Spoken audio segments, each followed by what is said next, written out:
Hi, welcome to another episode of Beyond Chronic Disease. Welcome to 2024. My name is Wendy Gathercole. I'm your host, and this is the first episode for 2024. And hopefully we will see more weekly ones this year.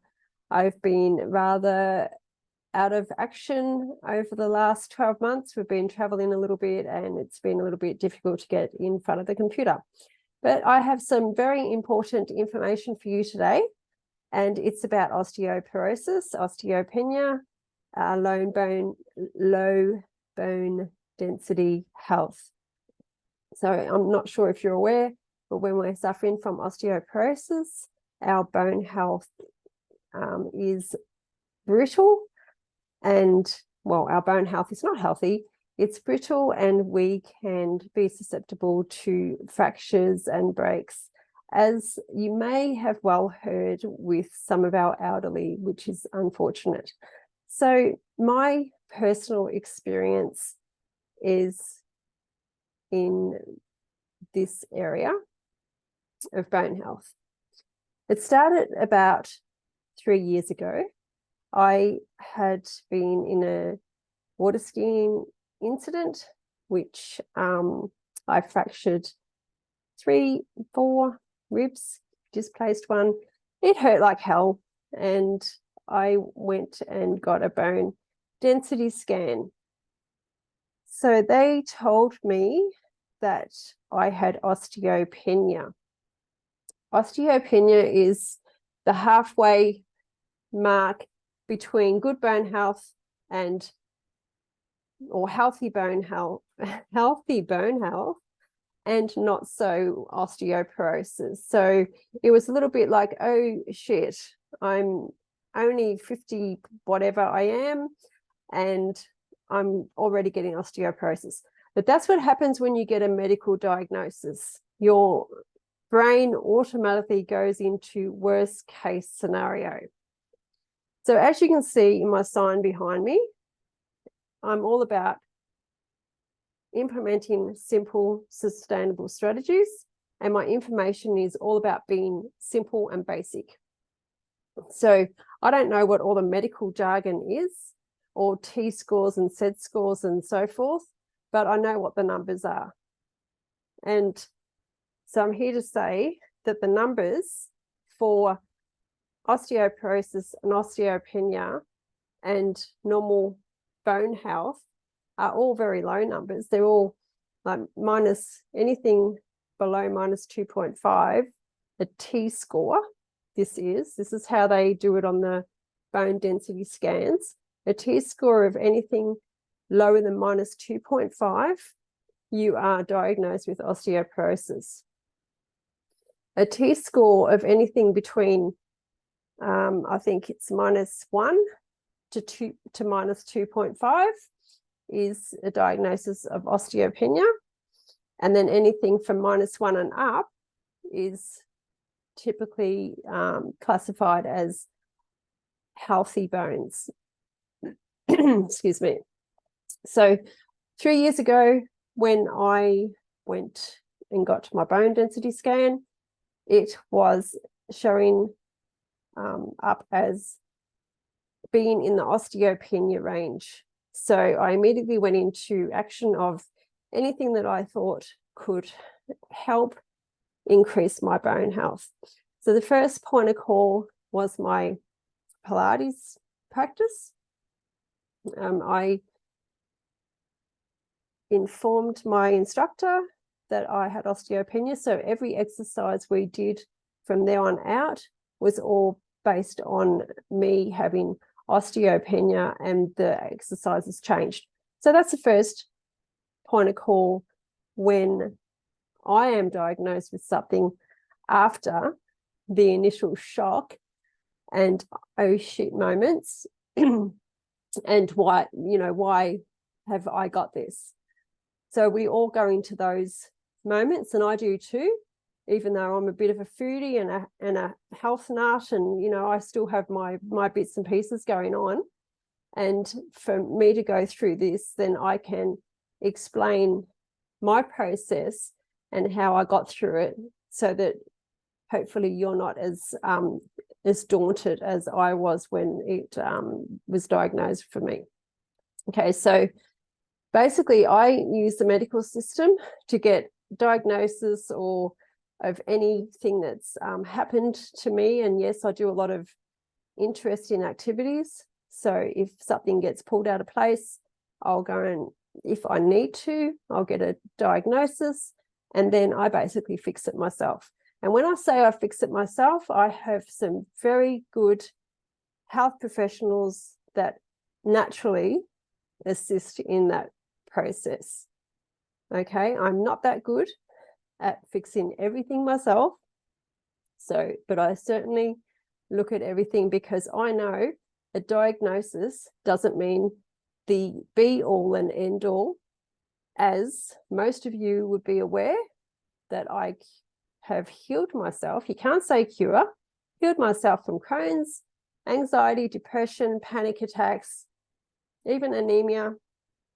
So I know that when we're diagnosed with something, there are simple, sustainable strategies we can do to assist our body in A, relieving symptoms, or B, even healing our bodies completely. Okay, so getting back to my diagnosis from 3 years ago, I had those fractures. I went, got the bone density test and osteopenia. So 3 years down the track, they say that you should get the scans every couple of years. I don't really like to get the scans because I don't like all that radiation and so forth in my body. That's me. That's how I see things. Okay, everyone's different. Everyone's entitled to how they see things. So recently I had another fracture in a rib, and I decided to go and get another bone density scan because I had been implementing certain things in the last 3 years. And I thought, oh no, if this is not working, I need to start looking at other options. So I went for another bone density scan, and I have no signs of osteopenia anymore. My bone health is in the healthy range, is in the normal range that any normal human being would have, with no signs of osteoporosis, osteopenia. So I'm here to say that it increased with the simple strategies that I used over the last few years. And some of you will say, bullshit, but I've got the test results. It's all proof that it works. Now, when my the scan radiologist, whoever does it, I don't know what they're called, asked what I'd been taking to increase my bone health, and I said nothing. I've not taken any medications. I was not prescribed any medications because I only diagnosed with osteopenia. When I went back to my doctor and asked her what is this detrimental? I'm only, I don't know, how old was I? 53, maybe 2, 4. Can't remember how old I was, 50 something. And so many more years ahead of me. And I was thinking osteoporosis, 2 years time, whatever, it would be, terrible for me because I do lots of different activities, as I said. She said that it's nothing to worry about. You'll be fine. And I'm like, oh, okay. So I like those doctors. And so from there on in, I thought, okay, well, then I'm going to do what I know to do. So one major thing is strength exercises. So strength exercises, all I did was I water ski, but I walked. Walking is very, very good exercise, a simple exercise, a free exercise, a sustainable exercise, even if it's for 10 minutes a day. It's very, very simple to do. So I got onto the walking, and it's also very good for your mental health as well. So when you're being diagnosed with something like this, especially like for me, it was, you know, a double whammy. Well, a double whammy. The walk-in was good for mental and, you know, for the bone health. Now, another thing that's good for your bone health is vitamin D. Now, we get vitamin D from the sun. I don't care what anyone says, the sun is very, very good for your body. The sun is there because it shows up every day. It's there for your well-being. If you don't get sun in your eyes in the morning, you'll be depressed. You go and live in a dark, dismal country or in darkness, and, you know, see how you feel after being in sunshine. Like even now, I know I'm recording this, it's the 2nd of January, and I'm in Queensland. It's been raining for the last couple of days. You know, how does your mental health feel, you know, with all that dark and dismal gloom and doom? So not only is the sun good for your mental well-being, it's also vital for your body to absorb the calcium from your food into your bones. Without the vitamin D, and this is what we don't get told, without vitamin D, your body can't absorb calcium. Now, that's as much as I'm going to say about that, because I want to tell you that in those 3 years, I really don't eat dairy. I have oat milk in my coffee, actually, and lately I've been having making my own coffees from home.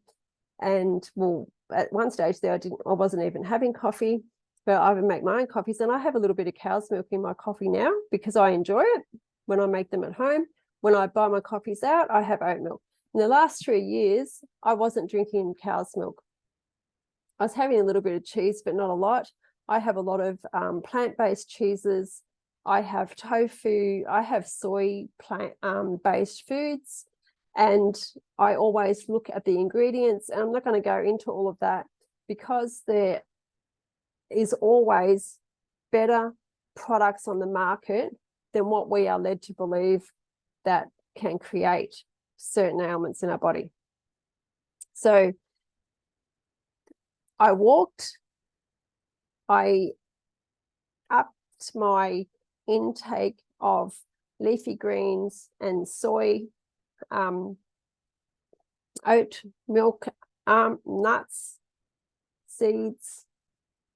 I still ate my fair share of junk because I was, but I was also, what's very good for your bones is celery. So, you know, juices with celery. I've got a beautiful juice that's got celery, spinach, apple, cucumber. I'll put the recipe to that at the end of this link. These are the things that I did, simple, sustainable strategies that I implemented in the last 3 years. And it wasn't an everyday thing. It wasn't like, oh my God, what do I have to do today to get my bone health better? It was, I know that walking does it, and that Wholefoods is your answer to spread everything out there with the dis-ease in our bodies today. So no more osteopenia. I've got perfect bone health. I'm going to continue doing what I'm doing, and I will be I will be posting my juice recipe, adding that to this podcast, and I will be hopefully doing more podcasts for you in ways that I've healed certain ailments from my body. And also I did a lot of mind work on thinking about my bone health. Now that's probably going way out there for you, so I'm not going to talk too much more about that. All I'm saying is 3 years ago, I was diagnosed with osteopenia. 3 years from then, now I've got perfect bone health. I've got the facts and figures in front of me, and you can increase your bone health with proper food and strategies, because I did it. If one person can do it, many can do it. I wholly and solely believe in that. I'm very passionate about this, and I'm really hoping that you can pass this on to anybody that you know. And even if you have osteoporosis, I've been doing lots of research on this recently, and I've seen many people that have been diagnosed with osteoporosis, and they've now got perfect bone health as well. And it's all to do with food and exercise and mental strategies as well. Thanks for listening. The juice recipe, you really do need to have I use a cold press juicer. Not important to have that one. They are quite expensive, but that's what I choose to use for the best results. That you cannot just do a blender, because this recipe's got celery in it. Well, I wouldn't do a blender because it's very stringy, so it won't taste very nice. But if you follow the recipe, get the juice into you every day, if you're being diagnosed with poor bone health, this will be a game changer for you. So until next time, take care, and check out my Facebook group. I'll put my LinkedIn, I'm not even on LinkedIn, my link tree with all my links to everything. I'm going to be doing something in the Facebook group, so check it out if you want to join. If you're not there already, join. It's going to be a pretty exciting year. I'm looking forward to it. So until see you again, bye, and I hope you enjoy the recipe and let me know what you think. Okay, see ya.